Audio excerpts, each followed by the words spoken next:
Tom, any success with a phone call? I haven't heard back from him yet. Send him an email. Is we don't know if he's here. Because we don't know if he's working. I couldn't tell you. Who is it? I decided I knew who he was. I remember it as a set of minutes that I Is that him in the concentration? Don't remember. had. So, I don't know. Yeah, how I can find out. Are you gonna get on Facebook? No, I'll just text him later. Did I text? You got everybody signed in? Yep. Shane, you want to turn your recorder on? Yep. You good? Alright. I'm good. The meeting of the Londonderry Selectboard will come to order. This meeting is a hybrid meeting, which means that some or all of the public body is meeting remotely and some are meeting physically. In previously noticed location where the public may attend to observe, listen, and participate, one member of the public body or other staff is present at the location to ensure the public can participate if desired. Please note that while we will strive to provide means of those attending remotely to participate in the public comment period, there may be technical difficulties or reasons that otherwise prevent or interrupt remote public participation. Therefore, it is important to note that the open meeting law only ensures the public's right to participate and comment at a public meeting by attending at the designated physical location as posted in the notice. If a member of the public or the public body has technical difficulties accessing the meeting remotely, please alert us by using the remote software's chat function. And in the event of a technical difficulty that cannot be resolved, we may continue the meeting if necessary to a time and place certain. Please note that all votes taken during this meeting that are not unanimous will be done by roll call vote in accordance with the law. As required by open meeting laws, let's start the meeting by taking a roll call attendance of all members participating in the meeting and have those members attending remotely identify themselves to ensure that they can hear and be heard throughout the meeting. Tom Cavanaugh, Select Board Chair. Taylor Prouty, Select Board. Martha Dale, Select Board. Melissa Brown, Select Board. Shane O'Keefe, Town Administrator. I think it's just you guys, I think. Yep. Doug Bryant, moderator. All right, item 2, additions or deletions to the agenda. Seeing none, we'll move on. Item 3, public information meeting hearing regarding special town meeting bond votes on proposed community wastewater systems in North Village and South Village. I move to open the public information meeting and hearing regarding the special town meeting bond votes on proposed community wastewater systems. Second. All those in favor? Aye. Okay, so I'd like to welcome everybody to the special meeting regarding the community wastewater system. Please note that in keeping with the statutory municipal borrowing requirements, this informational meeting and hearing is being held within 10 days of the March 5th, 2024 special town meeting bond vote. And the public notice was given at least 10 days prior to this meeting by posting it in at least 2 public spaces as well as the town clerk's office. Notice also appeared in the Vermont Journal on each of the past 3 Wednesdays. So this is an informational meeting. We're not taking any action at this meeting. There's no binding votes at this meeting. It's merely to inform the decisions that the voters will make at the bond vote on town meeting day, where the bond will be voted by Australian ballot. Specifically, I think it might be helpful if I just read the resolution that Kelly did. So you guys understand what we're actually voting on. So resolved, the public interest in necessity demands certain public wastewater system improvements, namely construction of 2 new separate community wastewater systems, one in the North Village and one in the South Village area, with an estimated cost of $3,385,000 and $4,525,000 respectively, and be it further resolved that the funds granted to the town through the American Rescue Plan, ARPA, will cover 90% of the construction cost of each community wastewater system, and be it further resolved that the cost of constructing such improvements after application of available state and federal grants and aid and available reserves will be too great to be paid out of the annual revenue of the town, and be it further resolved that the proposal for the issuance of general obligation bonds or notes of the town in the aggregate amount not to exceed $282,000 for the North Village area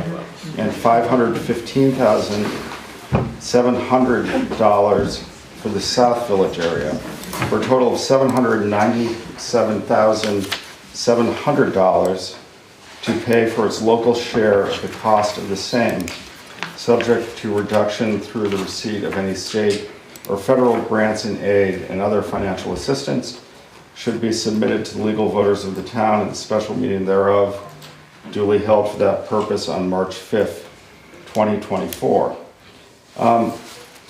So with that, we have Chrissy Haskins here, who will explain the wastewater system.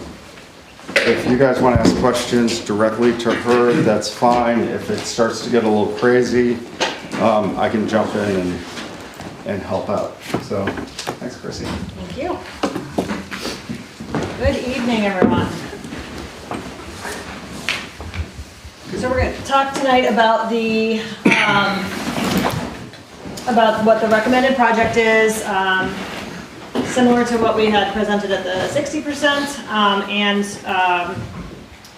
we have some updated costs, we'll just jump right in here. So we are recommending 1 treatment site for each village, north and south. The recommendations were identified as being significantly more cost effective than the other alternatives that were considered. These 2 sites will not provide capacity for the entire potential service area that had been originally identified.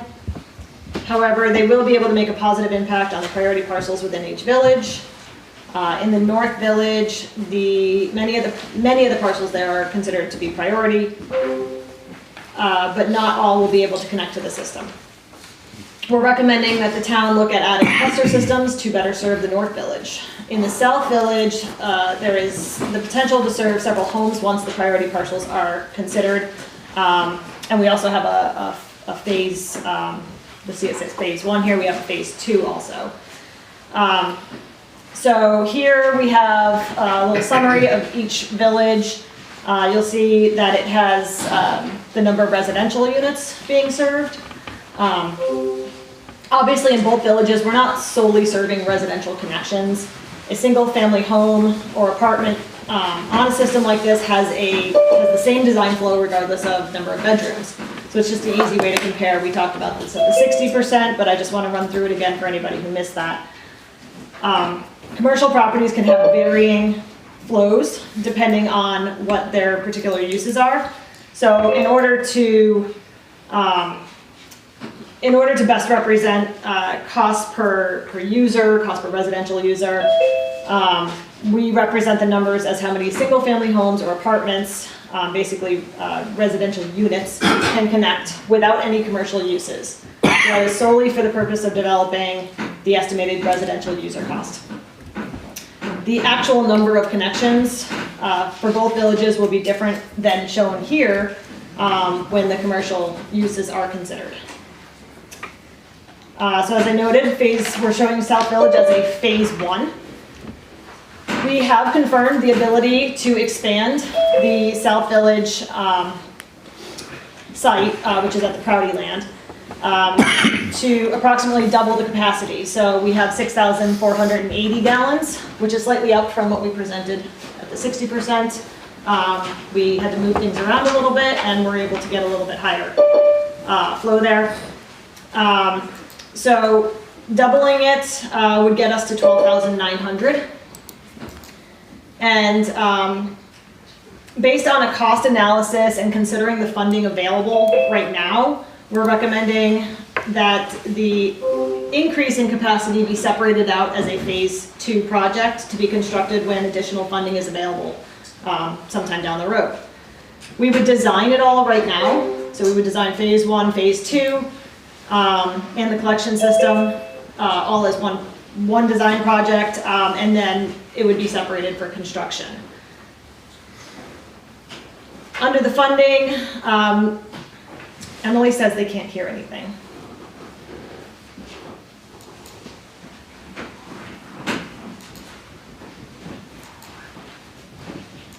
Is that only one? Hit the blue button in the middle.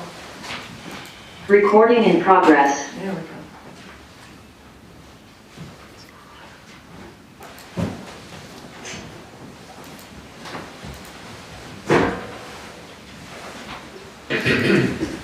Can you hear now?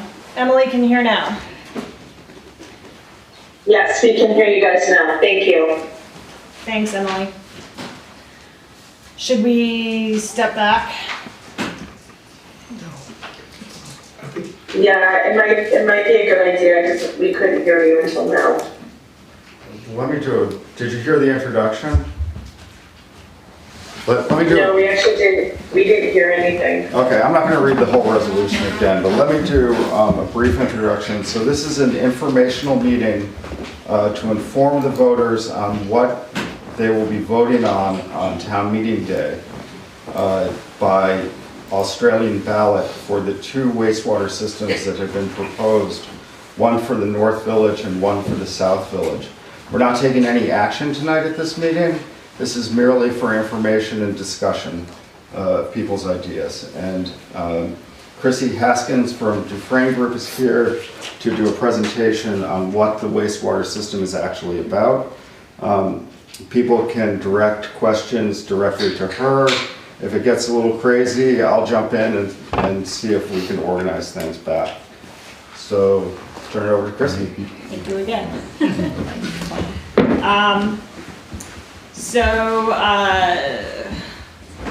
That was a draft for you guys, rehearsal. So I'm going to try to go a little faster through that. We're recommending, so very similar to the 60%, that not a whole lot has changed. 1 treatment site for each village. These 2 sites were identified as being significantly more cost effective than the other alternatives. In the case of the North Village, particularly, we're not going to be able to serve every parcel that was identified in the original service area, but we will be able to serve priority parcels. We're expecting within the floodplain area, so the south side of North Main Street, and this would make a positive impact on those parcels. And we could expand beyond that as we have the ability to do so. In the South Village, you'll see that it's noted as a phase 1. That's because we do have the option for a phase 2, which would expand capacity further and better serve the South Village. We talked about this in the 60%, in that we're showing on this slide that we're serving 26 residential units. We are obviously not going to only serve residential. We'll be serving both residential and commercial properties. But just for those who missed it in the 60%, we are using residential properties as an easy way to gauge what a residential user would pay. All residential properties on a system like this will have the same flow regardless of bedrooms, whereas commercial properties will have varying flows depending on their uses. So this is the 26 residential units is solely for developing an estimated residential user cost. The actual number of connections in each village will be different than shown here when we consider the commercial uses. On the South Village, so that would be at the Proudy land, we have confirmed the ability to increase capacity. At the 60%, we had not yet confirmed that, so we have confirmed that now. We also had to rearrange things a little bit on the Proudy land due to some new information about floodplain. So we were able to, we had 6,200 gallons previously when we did the 60% meeting. So now we're at 6,480. And then we do have the ability to add pre-treatment to double that to approximately 12,900. Based on a cost analysis and considering the current funding available, we're recommending that the additional capacity, the doubling, be constructed as a future phase with additional, future funding that may become available. So the plan would be to design both phases as a single design project so that everything is sized appropriately, and then expand or only construct phase 1 and put phase 2 on the shelf for the future. Under the funding, we talked about this at the last meeting. The North and South Villages are 2 separate projects, so you'll see that in your bond vote. They are 2 separate bond votes. Each village has been awarded ARPA grant funding, and the funding is specific to each village. So the funding in the North Village can't be used in the South Village and vice versa. So these 2 projects could move forward separately. We had previously discussed that there was some uncertainty as to whether the state would allow both projects to move forward. At this time, since our 60% meeting, the town has received grant agreements for both projects. And as you're aware, both projects are listed for a bond vote next Tuesday.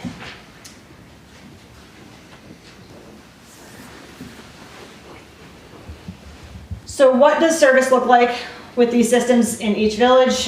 This hasn't changed since our 60%. Still have approximately the same service ability. So in the North Village, the 6,490 gallons per day can serve all the properties on the south side of North Main Street based on their current uses as of December of 23 when we completed our analysis. With that, there would be approximately 1,000 gallons remaining to address vacant or underutilized buildings, regardless of where they are within the potential service area. If so we had talked previously about the North Village potentially having capacity, an increased capacity up to 8,000. That is possible, we can do that. However, the cost of increasing to the 8,000, so getting that extra 1,500 gallons, it substantially increased the cost to the users. So we were only able to add another 1,500 gallons, which I think was like 6 residential homes, but the cost increased significantly because we would be required to add pre-treatment at that point, which adds several $100,000 to the price tag. So we did bring that to the select board, and the select board opted to go with the more cost-effective option, which is the 6,490. In the South Village, we have the 6,480, and that can serve the town hall, the church, the corner market, the fire department, the post office, the library, the town office, and town garage, based on current uses as of December, plus an additional 11 residential units or equivalent commercial uses. If we did a phase 2 down the road sometime, that would allow us to add another 26 residential uses or equivalent commercial uses. So basically doubling what all of those uses, doubling that in the future. This is the same table we showed at the 60%, but it is updated. So the costs have been increased for both villages. The increases are related to a few different things. So we refined costs for pre-treatment, working with some of our vendors. We adjusted the sewer main alignment in the North Village to help with some uncertainty. We increased ledge removal allowances for both villages. We know that there's a lot of ledge, and we want to, we just want to account for that. That'll be nailed down a little bit more in final design, because we'll be doing soil borings and figuring out what ledge depths are. But for now, we upped the allowances. We also increased electrical allowances in both villages, as the systems will require electricity. So increasing that just because we haven't nailed anything down with Green Mountain Power yet, so accounting for that. And we also increased contingency from 30% up to 35%. We are seeing right now that some projects that we recently bid are coming at good prices, so hopefully some of the volatility is coming down, but not going to count on it yet. So the ARPA grant covers 100% of the design, administrative, and easement acquisition costs, and up to 90% of the construction costs. So based on the updated total project costs, the ARPA grants would cover approximately $3.1 million in the North Village and $4 million in the South Village.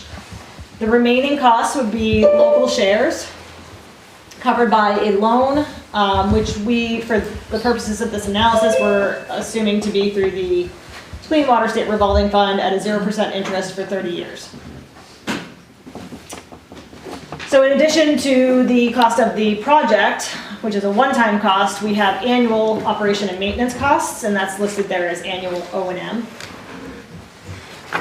These were also adjusted based on input from the manufacturer's rep for pretreatment, drip dispersal, and liquid-only sewer.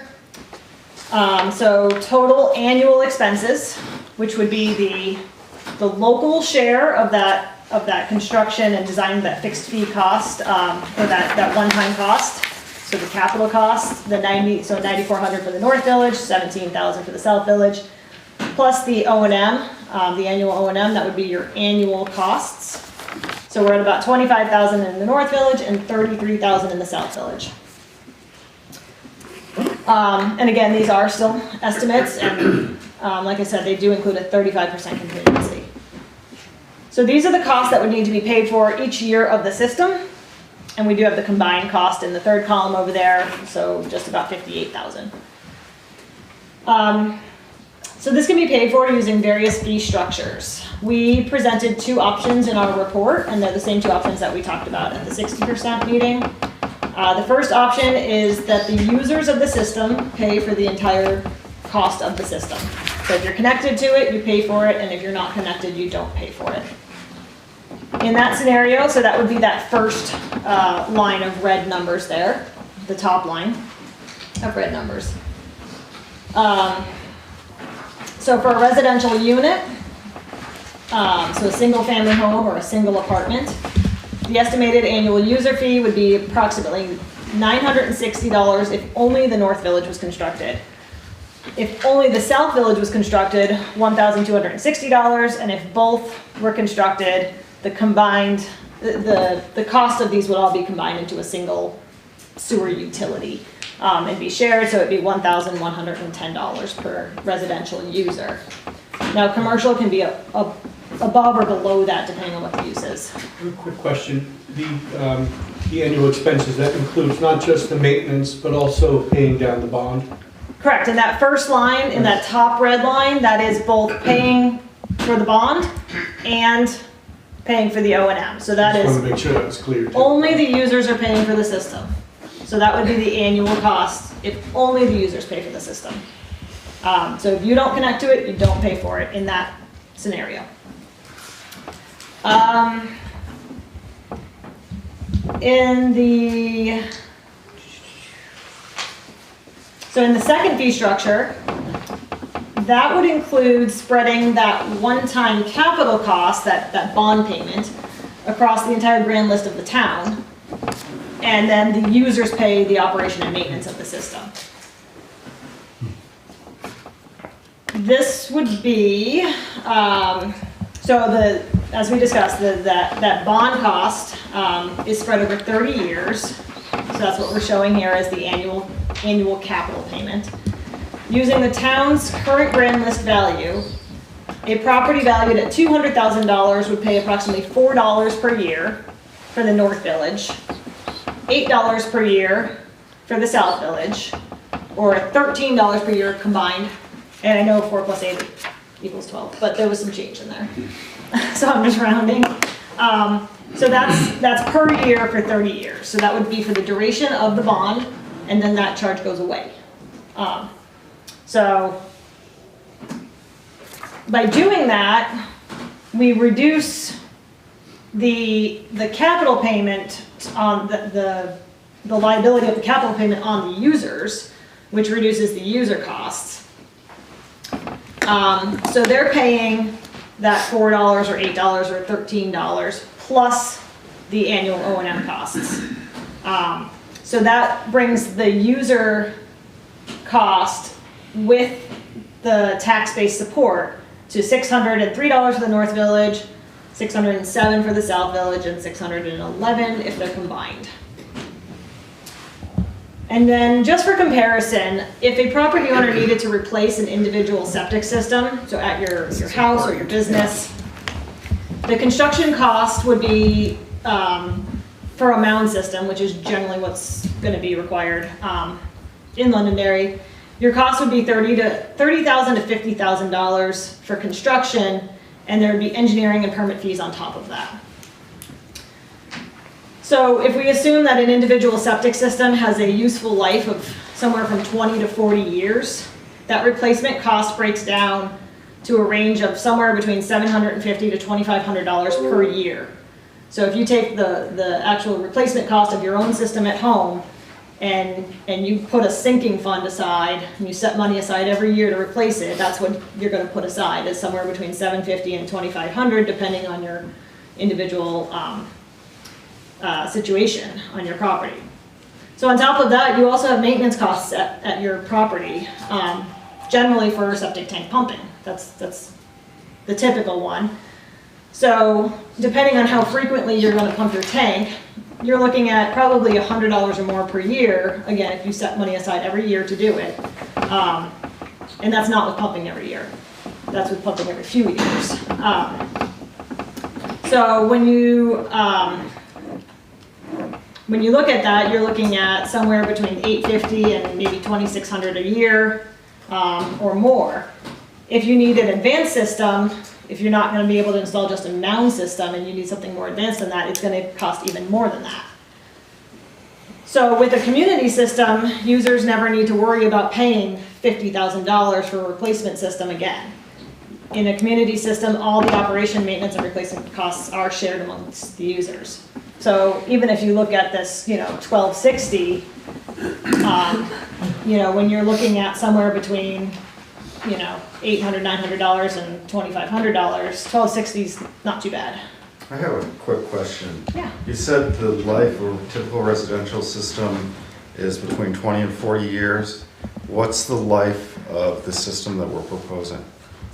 With the increased maintenance on these types of systems, we're looking in the, I think I said previously, 40 to 60 years. We have a longer lifespan on these systems because of all the required maintenance for them. Okay, thank you. So in terms of fees, the select board will ultimately make the decision on how user fees are structured, and that'll generally depend on what systems end up being constructed, what the final costs are. So that'll set what the fees actually end up being. The local share will need to be covered by either grant funding or a bond vote. On March 5th, the voters of Londonderry will vote on the bonds, one for the North Village, one for the South. And as was read before, the North Village bond vote is $282,000, which you can see in that third line down is the local share for the North Village. And the South Village bond vote is for $515,700, just rounding slightly. And again, that's a bond that would be expected over 30 years. So that's all I had. Tried to keep it short tonight and get to public comment, but also wanted to provide the Village Wastewater Committee email address Again, if you have any questions before the bond vote, feel free to email the committee email address and we'll get back to you. If you're interested in connecting, send an email. The committee will respond. And with that, we can take questions. Yes. I understand that the south system is going to be the county property. Where exactly is the north one? So the north one would be, it's, so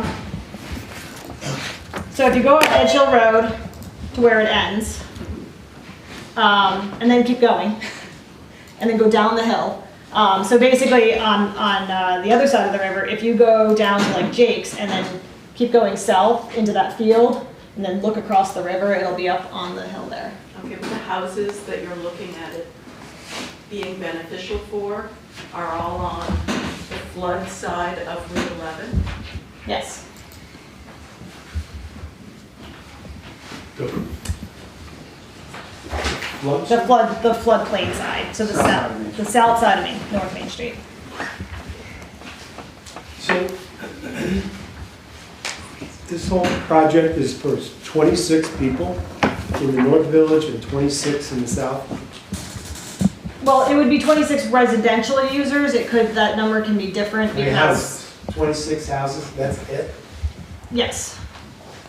But it's, again, not necessarily houses. We could have commercial uses, and the commercial uses are, of course, serving the community.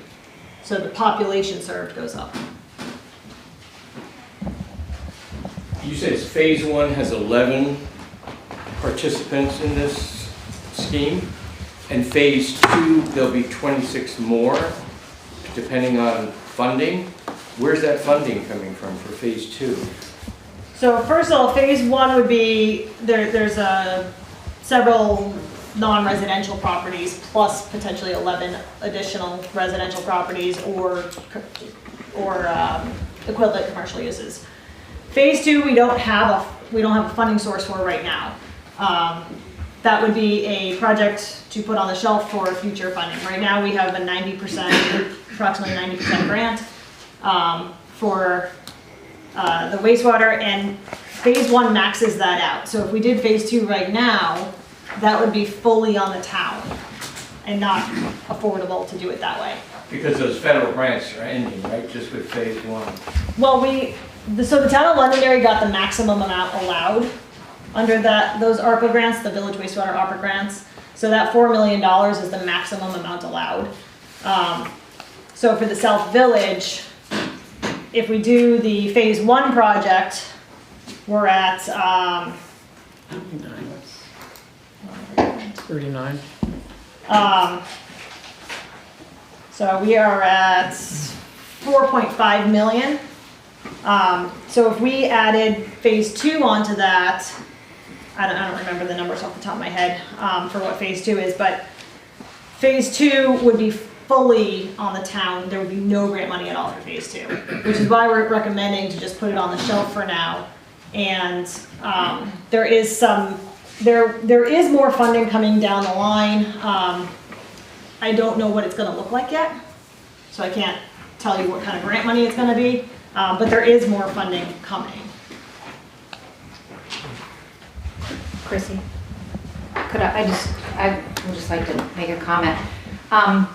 Honestly, 26 might not sound like very much, but when you look at the situation that we're currently in, where we have a real public safety issue with some of our failing septic systems currently, it's really something to consider. This money that is available to us is once in a lifetime, and we will never see it again. Yeah. So it's, the conclusions and recommendations here in the report, I urge you all to read them. It's very telling of what's going on in our community. Even if you're not on Main Street necessarily, it impacts all of us. If you do the math, she said a mound system could cost $30,000 to $50,000, but you divide that up, the math on the south side is $175,000 just for one hookup. If you divide, the $4.5 or $4 million by 26, it comes out to $174,000 per, and it's $130,000 in the North Village. So either one of those is almost 3 times the cost of a mound system. So, these numbers seem excessive, no matter how you look at them. But And then they only serve so few people. But the capacity to rebuild your own mound system at your site is limited now. That's the problem.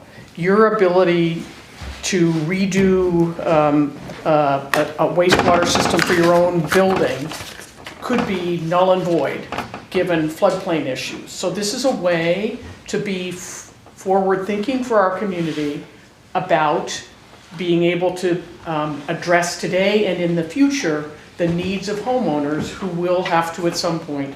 In the South Village, it's benefiting the corner store, the fire department, the library, and then 11 other houses after that. For $4 million.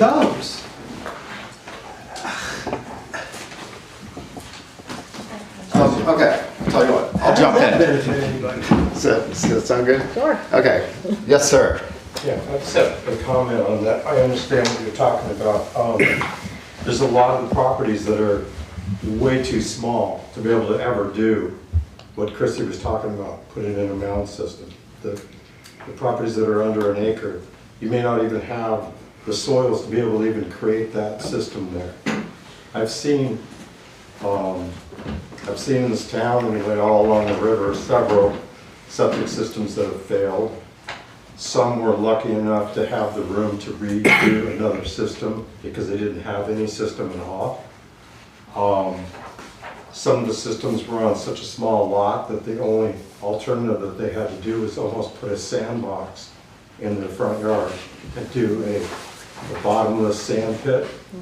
And it's very expensive. It runs beyond $40,000 that Chrissy was talking about. That's one of those innovative alternative. Yeah. So, it's like the idea that they have it's my opinion anyway, that doing the system, the pre-treat system for the South Village, to leave room for expansion, it gives the town, at least the South Village, the ability to down the road be able to expand probably businesses and cover any other failed septic systems that happen. Because there's a lot of them, they're all going to start happening because of the age of the houses, that they're all along the river. And it's like your house may be in great shape, you may have a big septic system, I'm pretty sure you do, where you're at, but it's like, the rest of them, it's like, I've seen it, I've watched the inspections, they don't have a system. Camera goes out the pipe and they say It that's the river. covers so few properties though. And then if you expand it, again, is that gonna be another $4 million for another 26 properties? Well, I will say And on and that. it could be more. On that 2 note, years down the road. I will say that the initial phase includes a majority of the collection system. So that's pumping the wastewater from the South Village all the way up to the Prouty Land. Phase 2 wouldn't have to recreate that, it's already gonna be there. So a phase 2 wouldn't be as much, it's adding another field, it's adding pretreatment, maybe slightly expanding the collection system, but the bulk of the collection system is gonna be there. And I also wanted to note something that's being discussed at the state level right now is increased regulation on floodplains, river corridors. So there is a push to eliminate the ability to build anything in a floodplain at all. So for properties that are in the floodplain, I'm not sure exactly how that's going to impact them down the road with their ability to continue maintaining their property use if their septic system fails, if they say we can't build in a floodplain anymore. I think Taylor had a question. I was just going to mention, to add to the conversation about the phase 2 and getting other grant money. This money is available to us now, and if we don't take advantage of it, there's other towns that are lined up that could receive that money. It's going to be spent somewhere in the state.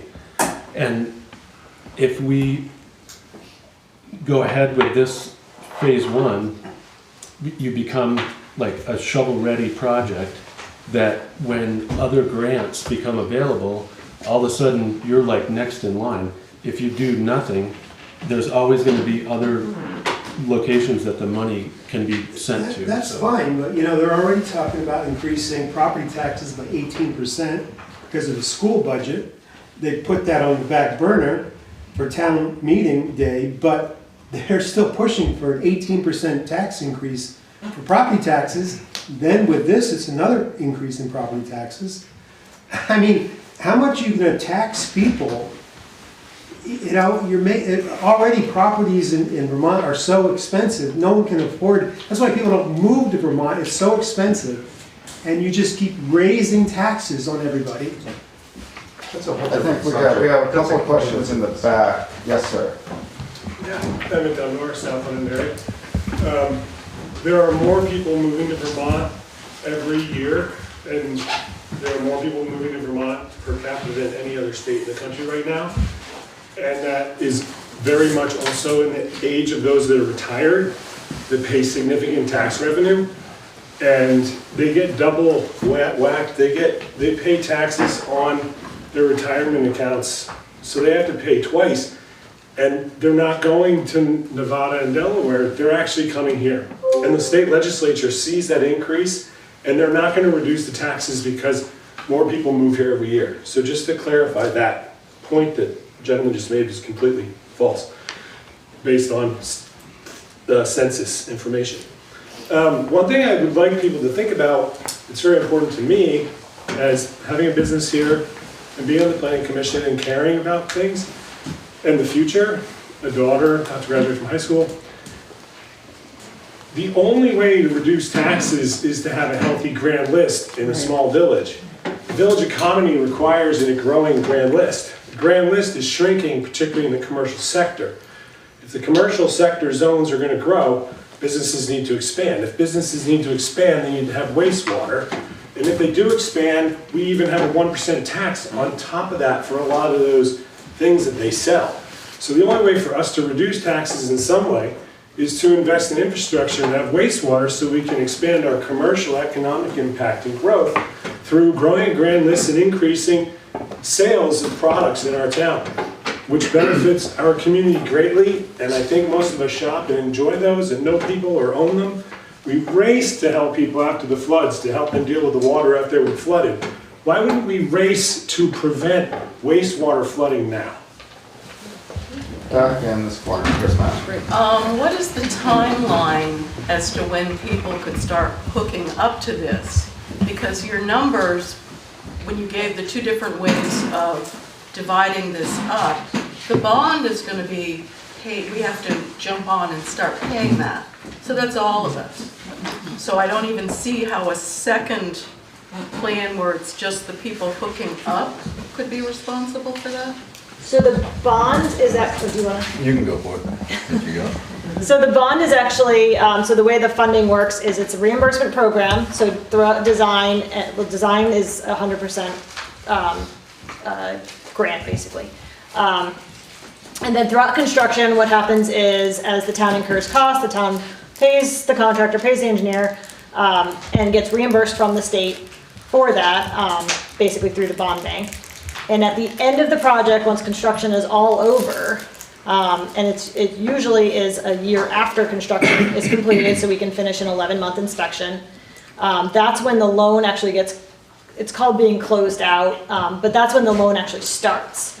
So it doesn't start until about a year after construction is completed, and that's when repayment is starting. So the repayment doesn't the bond payments actually won't start until after construction. And construction time seems to be similar? The construction time frame, we have to have everything completed by August of 2026 per the funding schedule. We have to have design completed by September, the end of September of this year, design and permitting. And then we would basically go out to bid through the winter and be ready to start construction in the spring. That's the ideal schedule. So spring of 25, hopefully starting construction, and that should put us in a good position to be done on time. I think we have a question over here, question Shane, question in the back, and then, Shane, and then then I want to make sure that we recognize our Zoom people, if any of those people have questions. So let's start here. Just a quick question, a quick comment. What was the interest rate on the bond? 0%. Okay, so that's a. It's not huge- guaranteed, but that's what we're. Okay, so that's a good thing. The other thing we need to think about, our town has an affordable housing study that was completed, and we are in dire straits of affordable housing. And we can't build affordable housing unless we have infrastructure, and infrastructure is wastewater.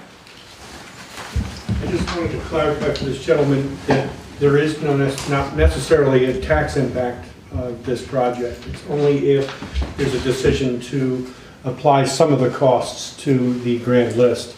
So there's no, and that's a political decision, business decision of the select board down the line, but there's not necessarily any tax impact of this project.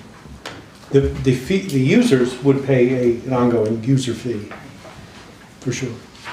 That was pretty much my question. I was wondering how we determine only the users is paying or all of the town people. Who makes that decision? Sound like the select board? Yes. And that would be a public vote, or is that your decision? It's a select board decision. It's our decision. Our decision. Do we have any questions from users online that we're missing? No? Okay. How did you come up with the 11 people, 11 residents in the South Village? So we took all the current uses of the, I think I counted while somebody was talking, I think there was like 9 other properties. So I took all the existing uses of those other properties in the South Village, like the library, the town office, the town hall, the store, fire department. And so I took 6,480 and subtracted those uses out of it and then divided by, I think we're using 280 gallons for a residential user on this. So that's how I came up with the 11. And It's the just whatever was left. the retail is about 100 gallons, is that correct? And the restaurants or food service is around 800 gallons per day? So a dry goods store is 90 gallons per day. Office space is 15 gallons per person per day. Restaurants are by seat. I think it's 27 gallons a seat. So that's commercial jumps around a lot. So that's why we try to use residential.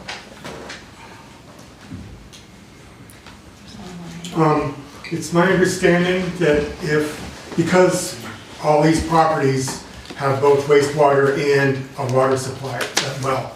So it's my understanding if the wastewater system fails, well, probably either one fails, I guess, I don't know.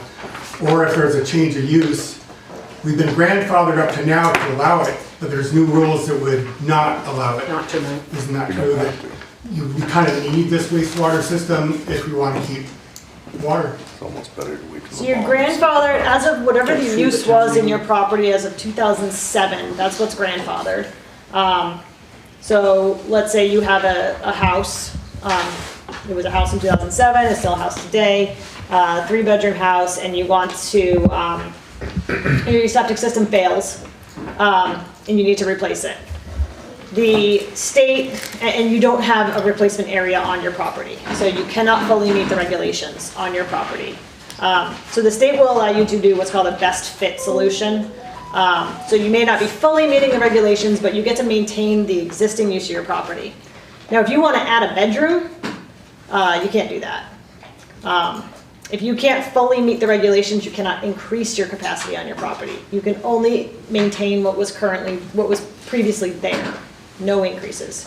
So that's the thing with businesses. If you're in a situation where you have a business, you have a restaurant, let's say it's 30 seats, you want to increase, you want to add more seats, you want to grow your business. If you can't fully meet the regulations with a septic system expansion or replacement, you can't do that. You just get stuck. So a lot of businesses in these situations get frozen in time, they can't grow.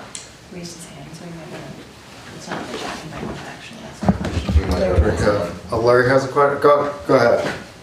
Okay, who's unmuting? asked him to unmute, so he'll have to do it. Okay.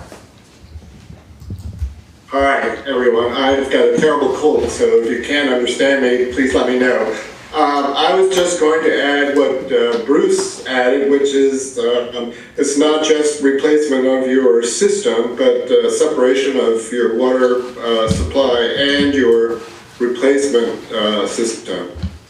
Chrissy pretty much explained that, but another thing I just wanted to add, which is that I don't know when a town the size of Londonderry is going to see roughly $8 million worth of value for paying for just 10% of that amount, roughly 10% of that amount. And there is such a need, even if it's a small amount. We aren't a large town, we don't have large villages to begin with.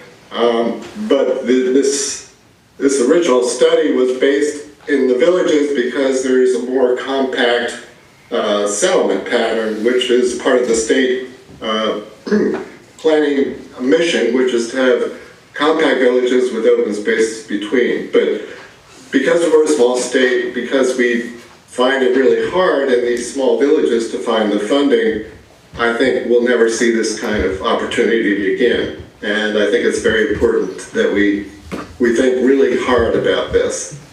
Thanks. Thanks, Larry. Sure, go ahead. So we have a written comment in here.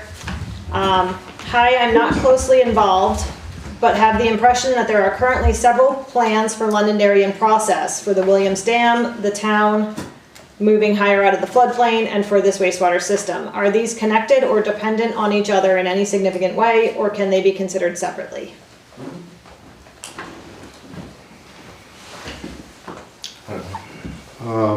Who wants to tackle that one? I think they can be considered separately. The only real plan right here is the wastewater. I mean, there has been talk of possibly the need to move the village outside of the floodplain. That's just been talk. In Williams Dam, we have a study going on right now to determine the flooding if Williams Dam was gone, so there's no decision to be made there yet either. Financially, they're completely separate. Yep. We have, yes ma'am. How would that affect the master plan that you guys are looking at right now for the town? If the wastewater treatment goes through, I would assume that's a good thing for the master plan. If it doesn't, like how does this affect the master plan that's in the process of thought right now? Let me try that. So I would say that these various projects, so maybe it's the zoning bylaws rewrite, it's the housing assessment study that we did, it's the Williams Dam, it's this wastewater project. They're independent of each other, and I think the master village planning process, for which we have for the North Village and are contracting for the South Village to be done, all these pieces will fit into whatever those plans are developing or how they develop. So it's sort of concurrent, but I think we need to have each of these various very big projects working through.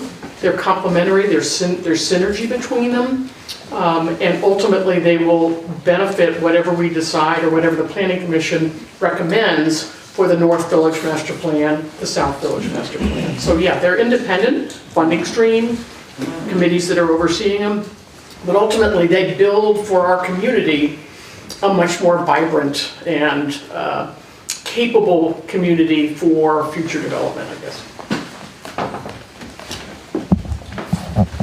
Can you give us a sense, has this been done in any other town in Vermont? And if so, any kind of success or not success?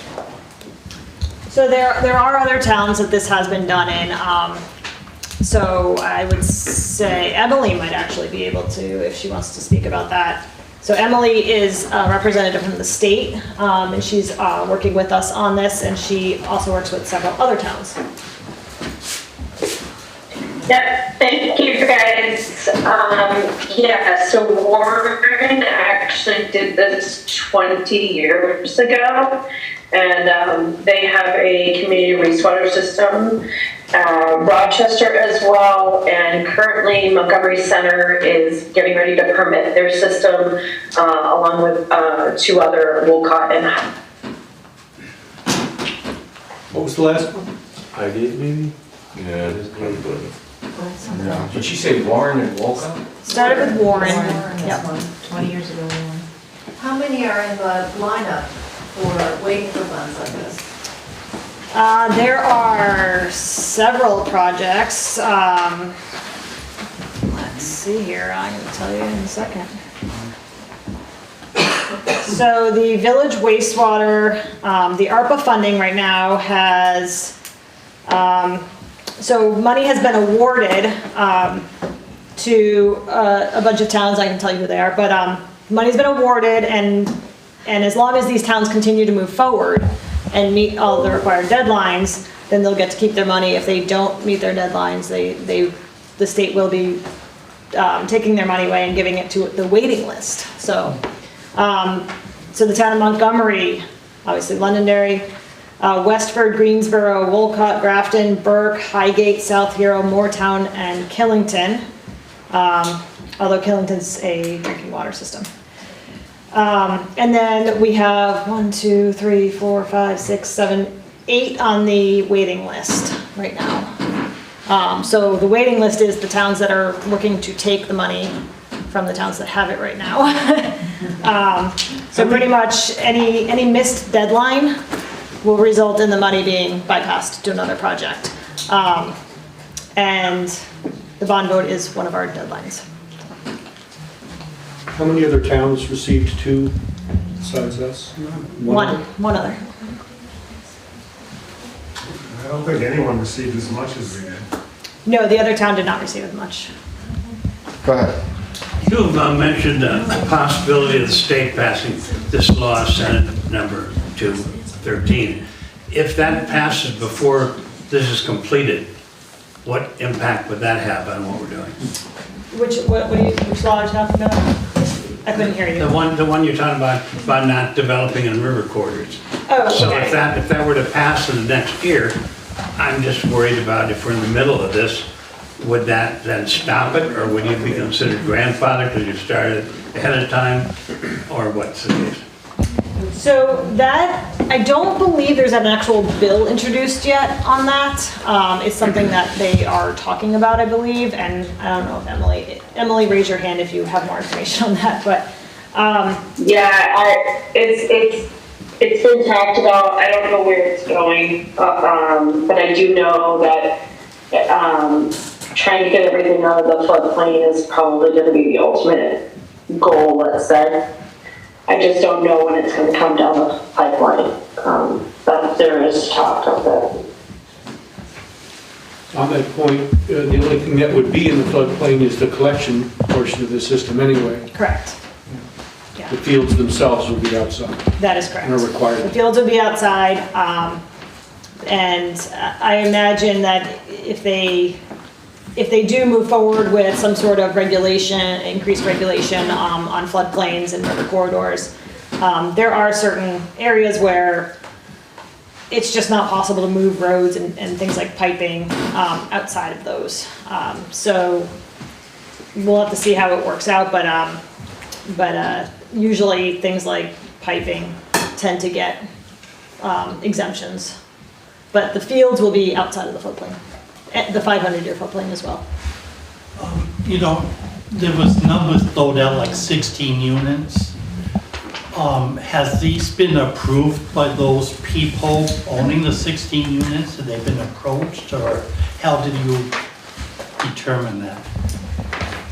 So that was just, we just calculated existing uses, and then what's left over in estimating things as residential. So these are estimates right now.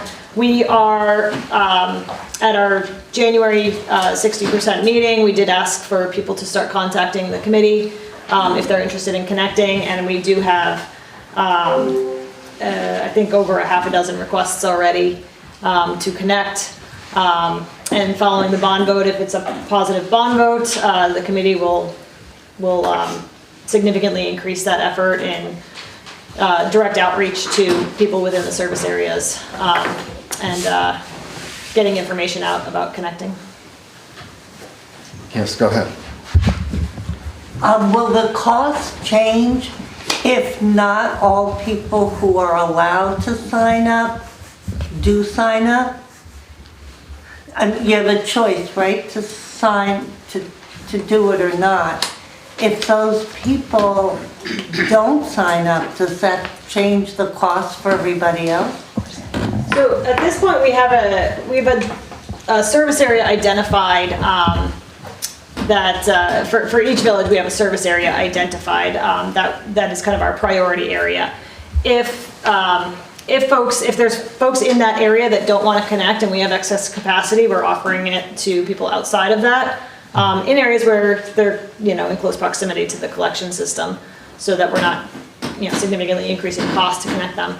But we will expand outside of that priority area, and start asking other folks. We've actually already got some requests from folks outside the priority areas to connect. But I think what your question really is if we had, if we base all this on 26 residential users and we only get 15 residential users, will the cost change? And the answer to that is yes. The users have to pay for the system, or somebody has to pay for the system, I should say. And again, that fee structure is going to be decided by the select board.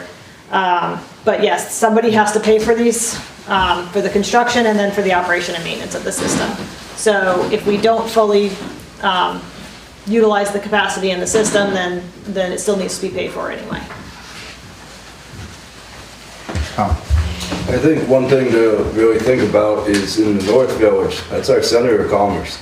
One day, they're gonna tell you, you can't build in that floodplain, most likely, and you can't fix your septic. Our commerce could rely on this. We lose all those stores, what do we have? We don't have anything.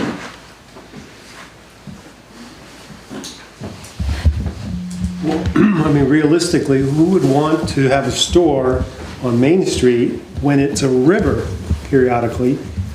I mean, it's not a great place to have a business. Yeah, I think we're going over here. Yes, I had a question about construction costs. If the construction costs were exceeded, how would that be paid for? So if we go over what the numbers that I was showing here are, that would be paid for by the town. We are limited with the bond though, so the town can't incur debt for anything above what the bond vote is for. The town could request another bond vote in the future, or we might have to cut the project down if we get bids in and the bids are 50% higher. We would have to cut things down to get that cost down, or just not proceed with the project. But we do have a 35% contingency built in. Yes, sir. What would be the ramifications to the project if the bond doesn't get passed? If the bond doesn't pass for one or both villages, those villages do not go to construction. We can still design them. We can still acquire property for the North Village site. All of that is 100% grant. It does not require the town to incur debt. But we cannot construct them. So we would lose that 90% grant funding for construction. That would be good. I think. So if I understand this, if I have my dates right, the payment, if you're one of the users in South Village, wouldn't be until August 2026 after completion. So once the system is completed and it goes online, we're going to start having O&M costs. So we're going to have operation and maintenance costs. And so for the users, we'd have to kind of figure out the way it works, but the users will have to start paying O&M right away, but that bond vote cost, that bond cost doesn't come in until the loan is closed out and the actual, basically the loan is issued, which is a year after construction. When do the fees to the users start? I think the timing of all that would be, determined by the select board. So there might, so generally what might be needed is, I mean, these are all fairly low maintenance, but there's gonna be electrical costs that need to be paid for. So some of these O&M costs will need to be paid for on the first month that it goes into service, so. Yes, go ahead. Can one village be done without the other, or is it a package where both have to be done? They are completely separate. One can move forward, the other one cannot move forward. You know, we can move forward both, one, or none. Relating to that, I understand that one of the state agencies recommended anyway, whatever, that each town can only have one project, or we're going for both and hoping, crossing our fingers. So does anybody know the status of that? So the town has received both grant agreements. So for the North and South Village, the town does have grant agreements. Cool. And that's for construction. Yes, sir. What's the longest run you think you'll make on a pipe going out of the North Village to connect the house? I think that's going to depend on who wants to connect. So if every single property along the south side of North Main Street is going to connect, you know, we have an estimated 1,000 gallons left. You know, we're certainly not going to want to run half a mile up Route 100 or. So we would have to look at it in terms of affordability. And, you know, maybe we could group some users together in a certain area and go a little bit further. But that'll all be worked out in final design.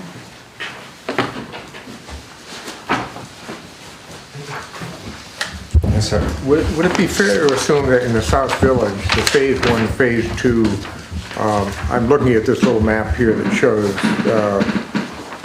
you know, who would be potentially able to hook in? Is phase 1 and phase 2 both pretty much contained in that area? I live outside it, that's why I'm asking. So that area that's shaded on that map is kind of the priority area we were looking at. But it's very likely that not every single property in that area is going to want to connect. So we are accepting interest, you know, requests from others. We do want to serve certain priority buildings first. You know, anybody in the floodway. We want to serve. There's certain buildings we would like to give priority to, but then beyond that, we have even in just phase 1, we do have excess capacity beyond that. So we will be looking at properties outside of that area, not too far outside, but one of the things to note is that there is a designated village boundary, and I think it's shown in a figure in section 1 of the report. The funding will only pay for connections that are within a quarter mile outside of that designated village boundary for both villages. If you're outside of the quarter mile buffer of the designated village boundary, it doesn't mean you can't connect. So for the South Village, for example, we're running all the way up to the Prouty land. That's more than a quarter mile. So for a property that's outside of that quarter mile buffer, the funding can't pay for the connection. We can run the pipe up there. We're going to run the pipe up to the disposal field, but the actual service connection off of that, the funding can't pay for it. So that's the only thing, is if you're outside of the quarter mile buffer. Yes, sir, and then we'll go back. And to clarify, as I understand it, I'm part of the wastewater committee.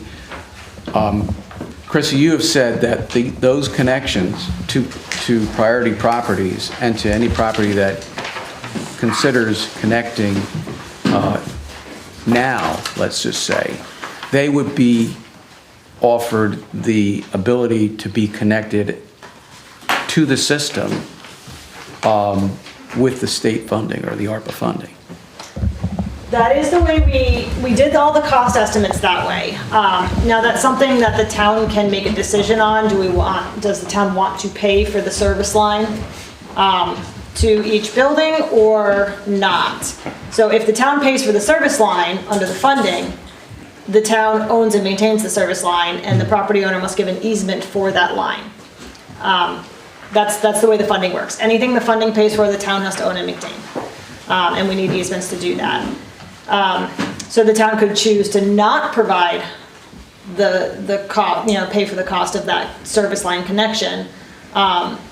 Because we're currently looking at a liquid-only sewer, that requires a tank and a pump chamber, pump pod on each property. So that would also be included in, if the town pays for it, the town would pay for that. If the user had to pay for that, it's, depending on how far we have to run the service line in, it's in the range of $20,000. So it's a potential incentive that the town can use to encourage people to connect. If you sign up to connect by a certain time, that maybe the town will pay for that. So that's a decision that does need to be made by the town. We did incorporate that into these costs. So these, just for you guys to know, that is incorporated in the cost, is paying for those connections. Yes, sir. Yeah, going back up to the North Village, and in particular along North Main Street, the south side of North Main Street, where you have the mill and Jellies and Mike and Tammy and whatnot. I have a hard time wrapping my head around, the futures of what the long-term plan is going to be for that whole area. And here we are spending what could be a large amount of money running piping into an area which over time might, those buildings might all be gone for whatever the reasons are. How do you, the interaction of all these different things that are happening, how do you do this so that it makes sense? I'm gonna kick that one to the select board because I'm involved in all the other things.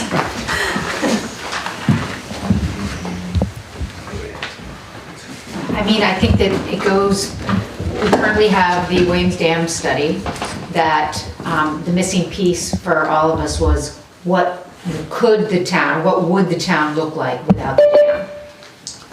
What would the flooding be like? Would the river change slightly? Would it not look like it does on those 100-year storm days? We don't know that yet. So that's a piece of information that I think is pretty important.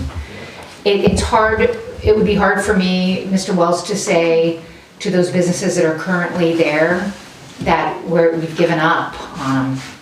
I sat in on a meeting with the Agency of Natural Resources, with Weston and Jamaica, with Tom and Sharon, and we're trying to talk about communities getting together and talking about the watershed and where the water comes and goes. And the Agency of Natural Resources, they at least led me, I was left with the impression that they were still supportive of the areas that were already developed, but that in the future maybe there wouldn't be development allowed anymore.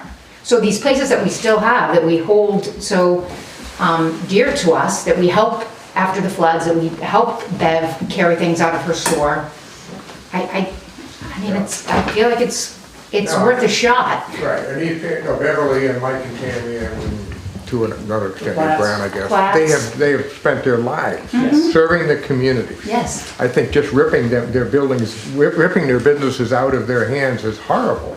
Yeah. So maybe phase one of that, if you do decide that really nothing should be there, is phase one is to help those people find another place for their business. But it just bothers me that if we're going to run a whole bunch of piping there and the buildings are not going to be there anymore. But it could serve a new location, right across from the shopping center, Yeah, no. if we move forward with the master plan. Right, the master plan, we have to go back to the master plan of what was discussed. And, it's right, it's a stone's throw from what could potentially be a new look for Londonderry. I think Taylor, and then we'll go back to Emmett and Beth. I think it's important to remember that, this is like one step towards a wastewater system that has really been needed for a long time. And, although we can't predict the future, all of these steps that we do to be prepared for the future, it may look different. The next step might be extending further out of the villages with new monies that become available, or moving a service from the south side of North Main Street to businesses that are on the other side, but getting the system in place and moving forward with at least the portion that we can do now is our focus for what we have in front of us today. But keeping our mind open for future improvements. It can happen. I was just curious, all the properties that run along the north side of North Main Street, Church, and maybe the oldest home in the village, which is down almost under the bridge, would they be able to access the line that's running on the south side of the street if there weren't any buildings on the south side of the street? Yes.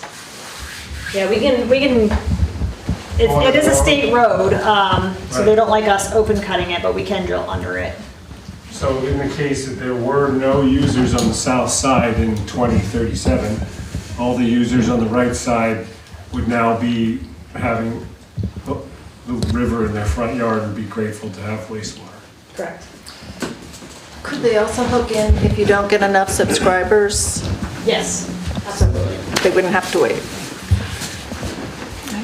Could you clarify this connection discussion? I'm a little unsure what you said, that the town is picking up the cost to go from this wastewater pipe to the house. So let's say you have a system that's already there, but there's not enough room for a chamber or a pump chamber to tie into our system, the town system. Does the owner have to pay for the cost of the removal of the old system? A little unsure about what we're talking about here. So I guess what I'm asking, what additional costs might be coming down the line for the user? So we've included in our cost estimate, we have included the actual, the tank and pump pod to connect, the sewer pipe to connect into the sewer pipe that currently comes out of the building, whatever the building is, connecting into that somewhere, and also the abandonment of the existing septic system. So if you're gonna connect, we can't just leave your septic system there. Like, we have to do some things to abandon it. So you pay, that's part of it, you pay for that? We've included all of that in our cost estimates. I don't know if the select board has, I don't know if they realized that there was an option to not pay for those things. I think we've had them in the estimate the whole time. But there is an option to not pay for them. And I think, that's certainly a board decision, and maybe it comes down to easements, whether somebody wants to give an easement or not. If you don't give the easement, the town can't pay for it. So that's one thing, that some people may not want to give easements. But that's, I think, something that the board could talk about. It's all in the cost, though. But that easement would simply be for operations and maintenance? Correct. Only. How large are those tanks for the individual units? Oh, off the top of my head, I don't know the size. I would say about the same size as a septic tank. We would, if your septic tank is actually fairly new, we can retrofit it with a pump pod in it. And so that's something we would be looking at for anybody interested in connecting. If your septic tank is older, we're probably gonna wanna replace it. We'll take out the old septic tank and put a new tank in with the pod. Roughly 1,000 gallons. Yes. Yeah, 1,000 gallons is actually the required minimum for a house. What's the, for the operations and after this is, say it's approved, it goes through, construction's all good, what is the thought of the operations? Would the town be hiring 1-2 individuals to maintain this since it's town operated? Would we be then putting that into the budget for those yearly fees to pay for that? How does that work? There's no need for a full-time operator, or two. The operation of these systems is very minimal. There are contract operators around locally that provide this service, that you could just pay somebody to operate the system. With any sort of, the drip dispersal system has equipment, electrical equipment and stuff. Pre-treatment has electrical equipment. These things should be checked on maybe on a monthly basis. So it's not a daily visit. Basically, we might hire someone out to come in and do a monthly check every. Yes. That's usually the most cost-effective way to do these small systems instead of bringing on a new staff member. Yes, sir. Sorry. Answer my question. Okay.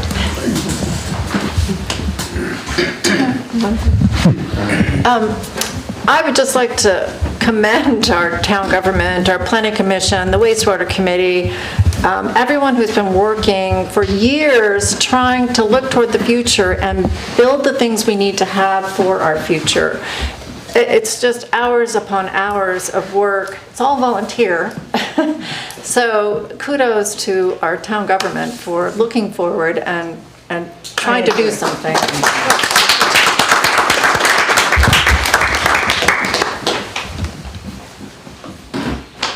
Does anybody have any other questions? Do we have anything online that's come in?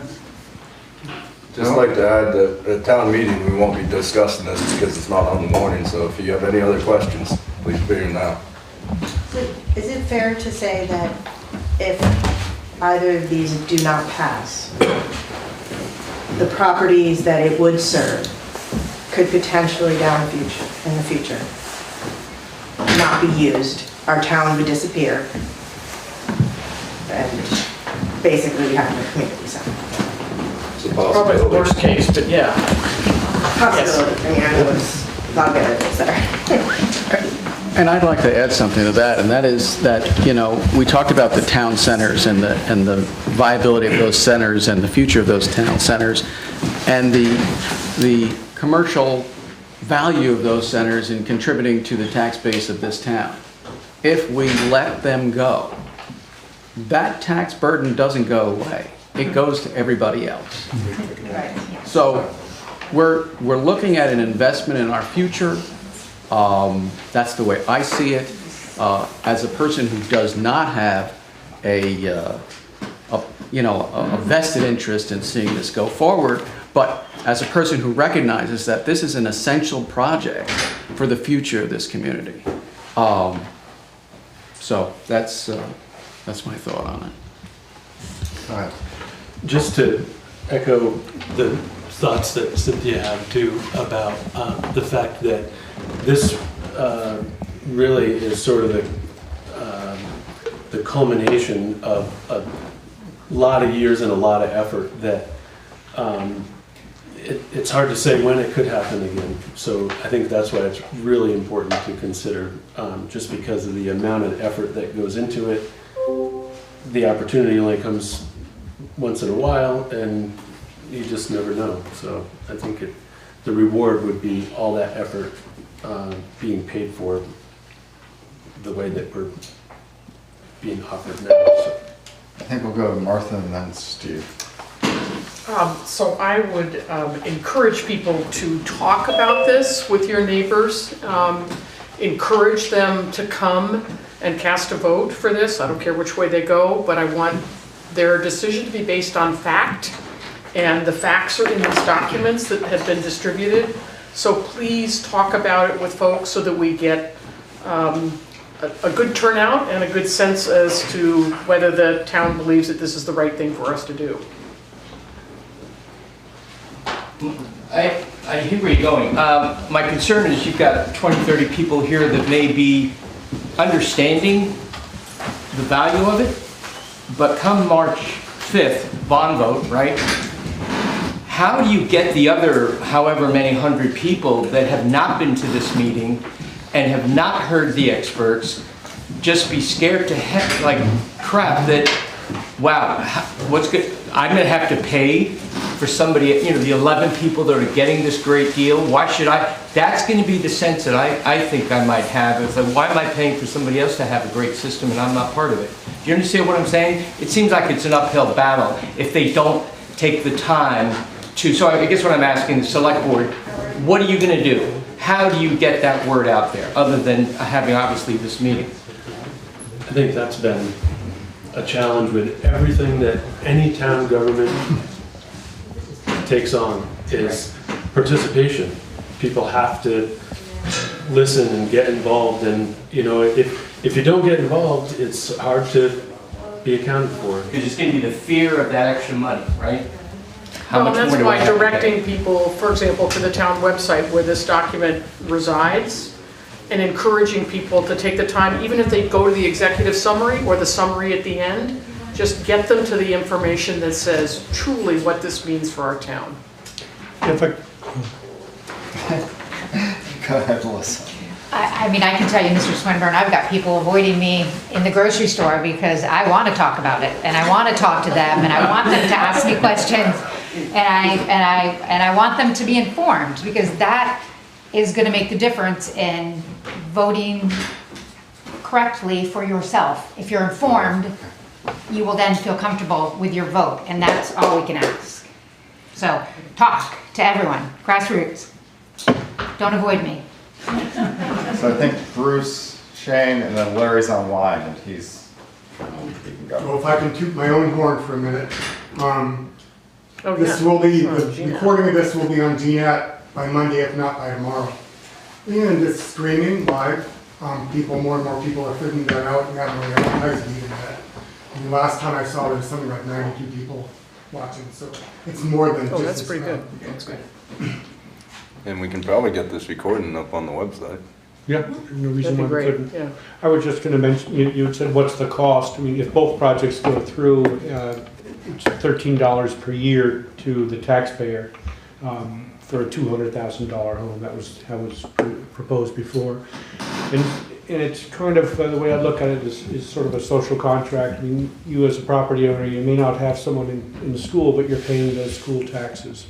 You may not drive on a road where that's getting a new culvert for $400,000, but we're paying for that in our community. So it's just, we all pay for the many different things in the community that we take advantage of. Sometimes we don't take advantage of them. And what you're saying is great. It's like a marketing piece that needs to be put out there about exactly what you just said. If there's any opportunity to do that, either online or in print, you know what I'm saying, James? Like, you know, this is why it's good to support this. I spent a half hour with a gentleman who just came in off the street today, and by the time he left, he knew that, and knew more about the project, and hadn't spent the time to do that.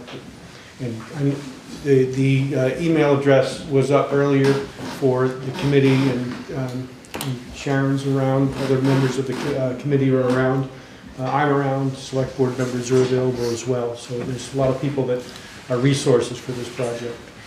Okay, I Shane think is Larry right on. is, He's right on, you're right on, Shane, but in addition, well, hang on. all these let's- other projects we've done probably weren't for only $1, 1 out of $10. 9 out of $10 being paid by the state and feds. That's really important talking point.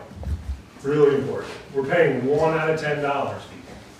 Okay, so let's go to Larry's head his hand up for point one. Yeah, I just wanted to add to what everyone's saying is that, kicking the can down the road, things aren't going to get any less expensive. The opportunities may not come along again, and we don't want to get caught in a situation where we have to do something because we're trapped into doing it. We want to do it, on our time, not because we have an emergency and things are going to be 3 times as expensive because you got to do it. So I think those are things to think about too. Everyone can look at the historical photos of the town and you can see how much more developed the town was even when I moved here to begin with. And we're losing structures, we're losing businesses, and that's part of your tax base. So things aren't going to get cheaper tax-wise, I don't think, if we don't do something. That's my 2 cents worth, but I think there's been a lot of work. We've been talking about this for 25 years, and the opportunity is here, and I think we should take it. So thanks again for listening. Thank you. Any other questions before we close? All right, so many thanks to those who attended in person or remotely. Please, everybody, remember to vote on these articles and attend the annual town meeting, Tuesday, March 5th at the Londonderry Town Hall at 13 139 Middletown Road. Polls are open from 7 a.m. to 7 p.m. and floor voting kicks off at 9:30 a.m. Not for this, though, for the town meeting. Thank you all for being here. I move to adjourn. Did we do that? All those in favor? Aye. Aye.